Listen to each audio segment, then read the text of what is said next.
Ciao a tutti e bentornati da Fabrizio Teghesi. Oggi spiego il mio metodo per regolare i ride height del vostro automodello, quindi l'altezza da terra.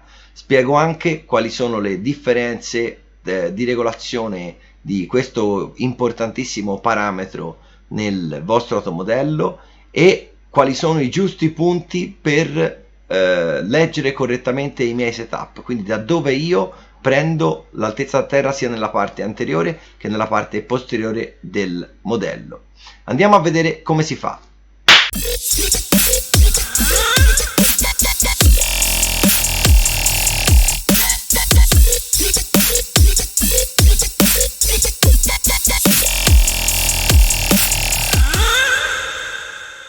Iniziamo col dire che l'altezza da terra del vostro automodello dipende prettamente dal vostro stile di guida. Quindi, per quanto riguarda i setup che pubblico, potete prenderne spunto, ma dovete provare voi stessi qual è la vostra migliore configurazione, perché da test fatti anche con altri piloti mi sono reso conto che l'altezza da terra è una cosa soggettiva, quindi io posso andare con un'altezza da terra, un parametro regolato nel modo A, e un altro pilota può andare più veloce uguale a me con un parametro regolato nel modo B, che è l'esatto opposto di quello che io ho fatto. Quindi iniziamo col dare dei principi generali per quanto riguarda l'altezza da terra. Allora, se normalmente nel 99,9% delle piste si va con un'altezza a terra più alta dietro rispetto che all'anteriore. Inoltre, quando ci sono le piste ad altissima tenuta, altissimo grip, si va più bassi rispetto a quando ci sono piste a basso grip.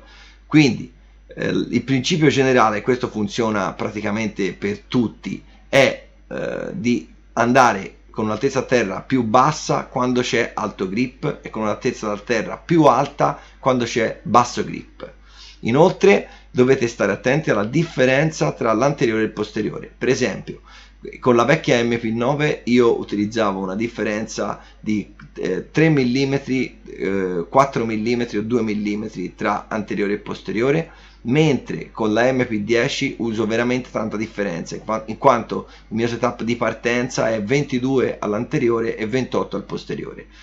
L'altezza a terra è un parametro molto importante e molto veloce da regolare, quindi provate quando siete in pista a farvi cambiare l'altezza da terra partendo mezzo giro per volta, prima solo dietro e poi soltanto davanti e poi mixandole. Cercate il vostro bilanciamento, tornate ai box, misurate cosa avete fatto e tenetene di conto, perché questo vi resterà molto utile. Come linea di principio, se abbassate la macchina sull'anteriore avrete una guida più tonda, quindi una macchina più facile da guidare, e se alzate la macchina sul posteriore la macchina sarà più ferma sotto motore. Al contrario, se abbassate la macchina sul posteriore chiaramente avrete un maggior scivolamento, quindi un maggior velocità di rotazione della macchina, e se alzate la macchina sull'anteriore avrete lo sterzo più incisivo.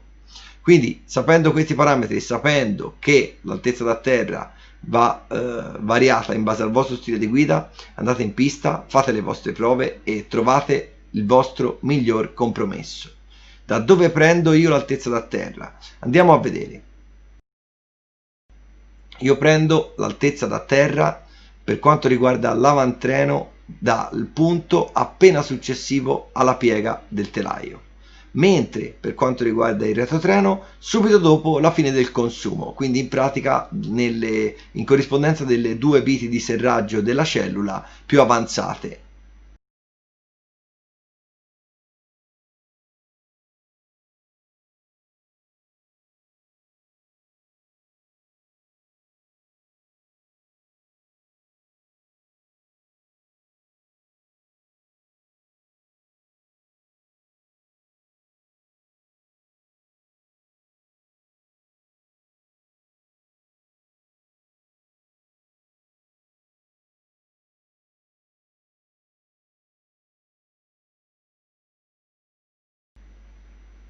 Tenete anche conto che l'altezza da terra è un parametro variabile durante la giornata, in quanto a macchina pulita vedrete che dovrete tirare molto poco le ghiere per raggiungere la vostra altezza ottimale. Poi dopo aver fatto 1-2 pieni o 1-2 scariche se girate con elettrico, vedrete che l'altezza da terra sarà cambiata perché la polvere entra all'interno tra il pernio e le asole dei braccetti e chiaramente va a rendere, diciamo, meno fluido il movimento dei bracci, e quindi per arrivare alla stessa altezza vi ci vorrà più ghiera.